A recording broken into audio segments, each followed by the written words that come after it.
Dicen que Satanás fue expulsado del cielo por orgullo. Pero ¿y si esa no fuera toda la verdad? Algunos textos antiguos, escondidos, ignorados, olvidados, afirman que su caída no fue por rebelarse contra Dios, sino por negarse a inclinarse ante un ser humano. Sí, ante Adán. ¿Y si el verdadero motivo de su castigo fue desobedecer una orden que jamás imaginó recibir? Una orden divina que lo obligaba a reconocer al hombre como imagen de Dios, y que él, con toda su gloria angélica, se negó a obedecer. Eso es solo el comienzo. En este relato prohibido, Eva no solo come del fruto, es arrastrada por visiones del abismo, ve el castigo eterno con sus propios ojos y ruega perdón entre gritos y ceniza. Adán no es un símbolo, es un padre agonizante, rodeado de hijos que no entienden por qué el paraíso se desvanece. Y mientras el cuerpo de Adán se enfría, Moisés escucha todo, no desde la tierra, sino desde un lugar que los textos sagrados apenas se atreven a mencionar. Este es el Apocalipsis de Moisés, un relato que no encontrarás en tu Biblia, pero que fue leído con temor y asombro por los primeros cristianos y judíos.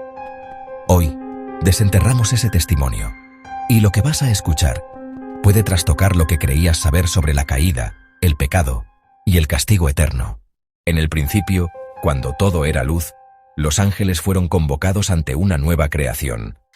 No era una estrella, no era una galaxia, era algo más pequeño, pero infinitamente más sagrado, un ser humano. Según este antiguo texto, Dios dio una orden a sus ángeles: inclinad vuestros rostros ante Adán, hecho a mi imagen y semejanza. Y ahí comenzó la rebelión. Satanás, entonces llamado Satanael, el más brillante entre los ángeles, el más alto, el más antiguo, se negó. ¿Por qué habría de postrarse ante un ser hecho de barro? Para algunos fue orgullo, para otros una cuestión de jerarquía, pero en este Apocalipsis parece que fue algo más profundo, un rechazo a que lo humano fuera elevado por encima de lo celestial.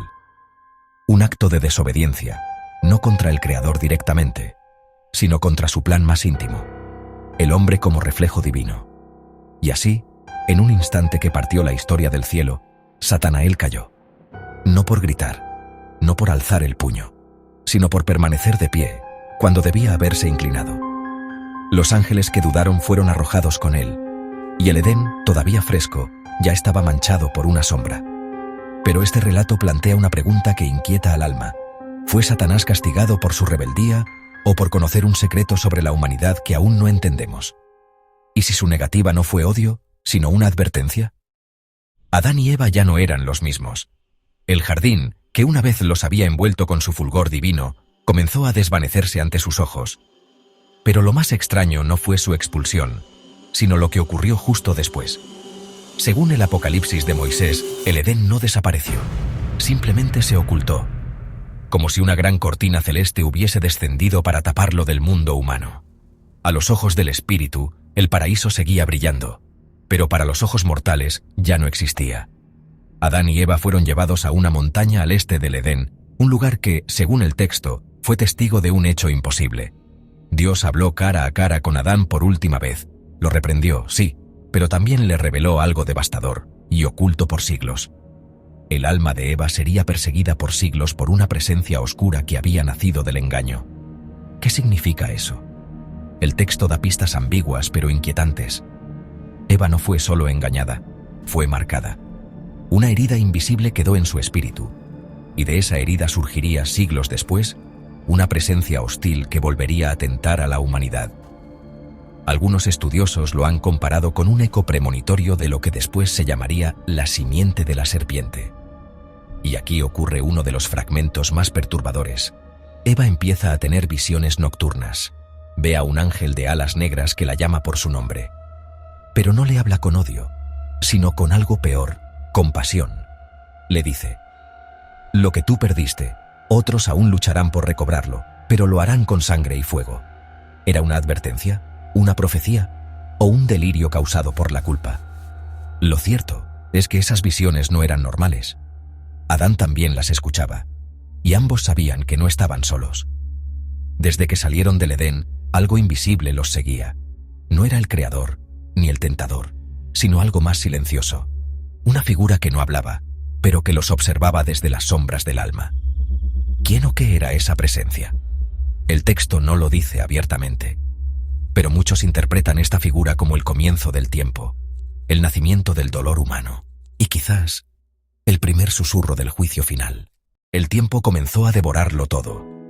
Adán, el primero de los hombres, empezó a sentir algo nuevo, algo que ni en el Edén existía, el peso de la carne desgastada. El texto lo describe con crudeza. Su cuerpo se debilitó, su aliento se hizo corto, y sus huesos empezaron a crujir como ramas secas en otoño. Adán, el que fue hecho a imagen divina, ahora se encontraba tirado sobre la tierra, muriendo poco a poco, sintiéndose más tierra que hombre. Eva, desesperada, no pudo soportar verlo así. En un pasaje profundamente conmovedor, ella cae al suelo, se cubre de polvo y clama al cielo: «Señor de los poderosos, te lo ruego, devuélvenos por un instante el paraíso, aunque sea solo para que mi esposo muera en paz». Pero no hubo respuesta, solo silencio y la lenta agonía del primer hombre. Eva entonces hace algo inesperado. Emprende un viaje. Toma a su hijo Set y lo lleva a las puertas del Edén, ese lugar que ya no podían ver, pero que aún estaba allí, oculto tras un velo invisible. Y allí, frente al portal cerrado, implora por el óleo de la vida, una sustancia que según los ángeles podía curar a los elegidos y restaurar el cuerpo. Pero entonces aparece el ángel Miguel, y lo que dice marca un antes y un después. No podrás recibir el óleo hasta el último día, hasta que venga el Redentor y abra las puertas del reino. Es decir, no solo se le niega la cura a Adán, se le niega la esperanza. La redención, si es que alguna vez llega, será siglos después, en otro tiempo, para otra humanidad. Eva, rota por dentro, regresa. Encuentra a Adán agonizando, pero ya no en sufrimiento, sino en paz. Con una voz casi apagada le susurra: «No temas, mujer, ya he visto al ángel», y en su rostro había algo que antes no conocía: misericordia. Ese momento es brutal, porque Adán, justo antes de morir, entiende algo que ningún otro ser humano había comprendido hasta entonces: que el castigo de Dios no era eterno, sino un camino hacia algo más grande. Y justo ahí, al morir, el cielo se abre por un instante. Los ángeles descienden. Uno recoge su alma, otro extiende un velo sobre su cuerpo. Y Eva, por primera vez, comprende que la muerte no era el fin, pero lo que viene después es aún más perturbador. Adán ya no respiraba. Pero lo más inquietante no fue su muerte, sino lo que ocurrió en los minutos siguientes. El aire se detuvo. No el viento, no los árboles, el aire mismo. Como si el mundo entero contuviera el aliento ante el paso de algo sagrado. Y entonces, según el Apocalipsis de Moisés, los cielos se rasgaron. Una luz descendió sobre el cuerpo inerte de Adán, y junto con esa luz apareció una figura imponente, el arcángel Miguel. Pero esta vez no venía solo. Lo acompañaban otros 3 seres celestiales: Uriel, Rafael y Gabriel. Cada uno tenía un papel. Uno tomaba el alma, otro abría un libro, otro señalaba las heridas, y el último guardaba silencio. En ese momento comenzó un juicio. No en un trono, no ante multitudes, sino dentro del alma de Adán. Se abrió el libro de su vida, y en él no había solo acciones, sino pensamientos, dudas, arrepentimientos. Cada suspiro, cada lágrima, cada noche en vela desde que salió del Edén, todo estaba escrito allí. Eva observaba desde lejos. Sabía que no podía intervenir. Pero entonces algo inusual ocurrió. El silencio se quebró. Una voz, que no era humana ni angélica, habló desde el resplandor y dijo: «He aquí al que cayó por desobediencia, pero se mantuvo fiel en su dolor». Y con eso, los ángeles inclinaron el rostro. Adán no fue condenado, tampoco fue llevado al Edén, fue llevado a un lugar intermedio, un espacio del alma donde aguardan los que aún esperan la redención prometida. Pero el texto añade algo más, algo que muchos han ignorado. Antes de que el alma de Adán sea sellada, Miguel mira a Eva y le dice: «Tú también serás juzgada, pero no hoy. Tu batalla aún no termina». Y en ese instante, una sombra cae sobre Eva, no del cielo, sino de su propio interior. Una culpa oscura, una herida antigua, una marca invisible que aún la perseguía. Porque si bien Adán moría con paz, Eva debía cargar con la memoria del Edén. Y aquí viene la revelación más escalofriante. El texto dice que Eva no solo fue la primera mujer, fue también la primera portadora del tiempo, porque en su interior el pasado nunca se apagaba. Pasaron los días. El cuerpo de Adán ya reposaba bajo tierra, envuelto por los mismos ángeles que lo vieron nacer. Pero Eva no encontraba consuelo. La mujer que había caminado entre lirios celestiales, que había escuchado la voz de Dios en las mañanas del Edén, ahora solo escuchaba su propio eco. Cada hoja que caía, cada sombra del atardecer, le recordaba lo que había perdido. Y es aquí donde el Apocalipsis de Moisés nos entrega su pasaje más estremecedor. Eva decide contarlo todo. Llama a sus hijos, Set, Enós y los demás descendientes, y les pide que escriban con precisión lo que ella revelará. Pero antes de hablar, pide perdón, no solo a ellos, sino al mundo. Hijos míos, si alguna vez caéis en la oscuridad, recordad, no fue el Creador quien nos abandonó, fuimos nosotros quienes dimos la espalda primero. Y entonces les cuenta la verdad sobre el Edén, la serpiente, el árbol, la caída, los ángeles, pero también les advierte algo que nadie esperaba. Hay dos Edén, uno que fue visible y otro que permanece oculto, sellado por 7 luces, y que solo será abierto por aquel que pueda cargar con el dolor de todos los siglos. Un redentor, un elegido. Aquel que, según sus palabras, nacería en medio de la tribulación, caminaría como un hombre, pero no sería completamente de este mundo. Eva no da nombres, solo deja una profecía. Cuando veáis al justo perseguido y al inocente vencido, sabed que entonces las puertas se estremecerán. Y con eso, su cuerpo comienza a desfallecer. Pero justo antes de morir, Eva tiene una visión. Ve a una mujer cubierta de estrellas, con un niño en brazos, enfrentando a una serpiente de múltiples rostros. Y en ese instante, Eva sonríe. Sus últimas palabras son apenas un susurro. La promesa aún vive. Entonces muere. Y el cielo permanece en silencio. Pero sus hijos entierran su cuerpo junto al de Adán, y sobre sus tumbas colocan una piedra.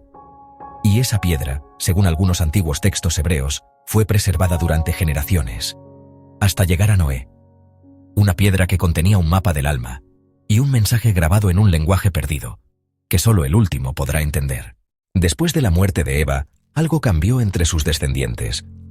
Una quietud antigua comenzó a flotar en el aire, como si una presencia invisible se hubiera despertado. Set, el hijo que Eva consideraba el reemplazo del justo, se convirtió en el guardián de una reliquia inesperada, un pequeño libro escrito por su madre. Sí, según algunos fragmentos perdidos del Apocalipsis de Moisés, Eva no solo transmitió palabras, dejó por escrito sus visiones más profundas, sus diálogos con los ángeles y el recuerdo exacto de cómo lucía el jardín. Este texto, que hoy se ha perdido, o fue ocultado deliberadamente, es conocido en algunas tradiciones como el Libro de Eva, y no se parece a ningún otro escrito apócrifo. ¿Y qué contenía? No solo advertencias, sino un mapa espiritual del Edén. Un esquema de los 4 ríos sagrados, los nombres ocultos de los querubines que custodian la puerta celestial, y lo más inquietante, la ubicación del árbol de la vida y del árbol del conocimiento, ambos aún presentes, pero en planos separados. Según este libro, la humanidad aún puede acercarse a esos árboles, pero no con el cuerpo, sino con el alma. Solo aquellos que crucen los 7 velos del mundo interior podrán ver nuevamente su luz. Una revelación que suena más a misticismo, pero que algunos textos antiguos del judaísmo esotérico conectan con prácticas de ascenso espiritual que luego serían adaptadas en la Cábala. Pero lo que Set descubre al final del libro es aún más perturbador. Eva dejó una nota cifrada, escrita al revés, que decía: vendrá una generación que nacerá con los ojos cerrados, pero verá más que nosotros. Set no entiende esas palabras, pero sabe que no son para él. Guarda el libro en una caja de piedra, lo sella y lo esconde.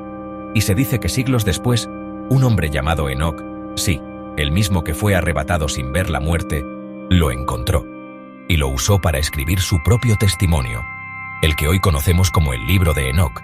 ¿Coincidencia?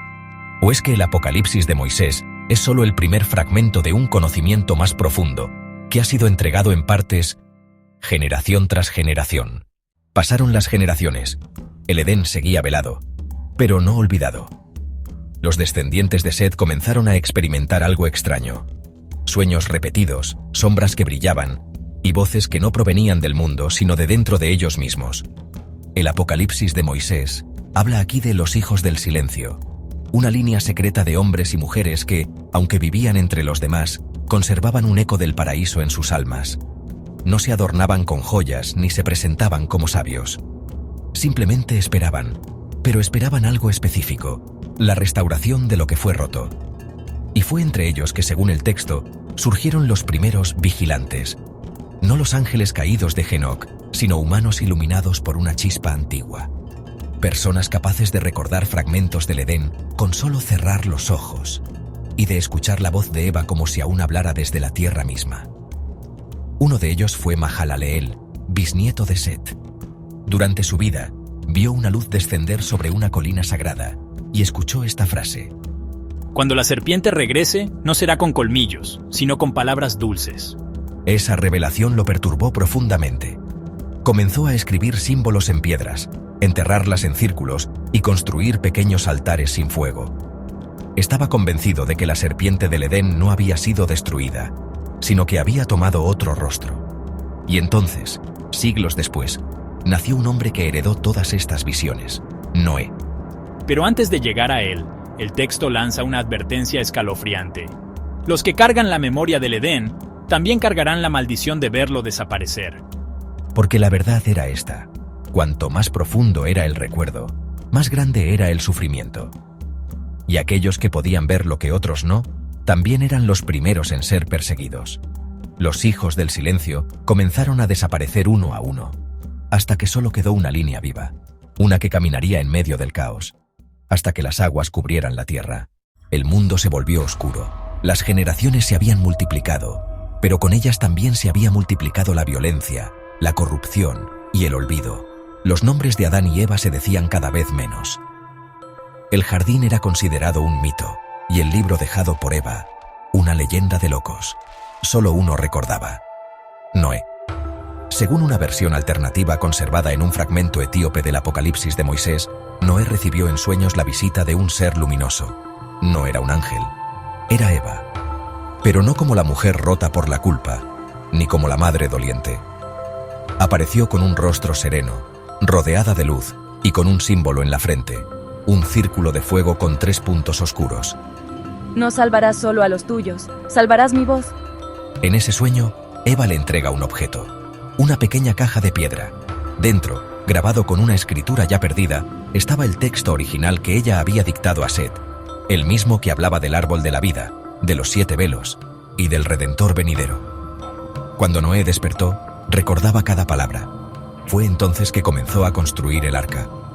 No solo por obediencia, sino porque sabía que el diluvio no era el final. Era una purificación, un retorno al silencio, para que la semilla del Edén pudiera volver a germinar. Pero antes de que las aguas lo cubrieran todo, Noé hizo algo que no figura en los relatos oficiales. Escondió la caja, no dentro del arca, sino bajo tierra, en una colina sagrada, sellada por 3 piedras negras. Y según una tradición casi extinguida, esa caja aún existe. No fue arrastrada por el agua, ni destruida por el fuego, sino protegida, esperando al último justo, el que pueda leer las palabras de Eva al revés. Las aguas retrocedieron, las montañas volvieron a alzarse, y la humanidad comenzó de nuevo. Pero el recuerdo del Edén nunca volvió a ser tan claro. El Apocalipsis de Moisés no termina con una restauración visible. No hay ángeles descendiendo en gloria, ni el paraíso abriéndose otra vez ante los ojos de los hombres. Lo que hay es algo más inquietante, un susurro, un eco débil, que aún vibra en los corazones de quienes, sin saberlo, llevan dentro la herencia de Eva. Porque ella no fue solo la primera mujer, fue la primera testigo del misterio, la primera en mirar al abismo, y aún así, seguir caminando. La primera en entender que el castigo no era eterno, sino un camino, un puente entre la caída y la redención. El texto finaliza con una frase desconcertante. El polvo que cubre sus huesos no se ha secado, porque cuando el justo despierte, ella lo escuchará primero. ¿Significa eso que Eva aún espera? Que su espíritu sigue presente, como guardiana del alma perdida del mundo, o es una metáfora de algo más profundo, de que el alma humana siempre lleva en silencio el recuerdo del Edén. Muchos lo han olvidado. Pero el fragmento lo deja claro. La verdadera caída no fue haber comido del fruto, sino haber dejado de buscar el camino de regreso. Y si alguna vez ves en tus sueños un jardín, un árbol, o escuchas una voz antigua que te llama por un nombre que no recuerdas, tal vez no sea una ilusión. Tal vez Eva aún susurre tu nombre. Si este relato te estremeció tanto como a nosotros al narrarlo, suscríbete al canal, deja un comentario contándonos qué parte te impactó más, y comparte este video con alguien que aún sienta que hay fragmentos sagrados ocultos bajo la historia.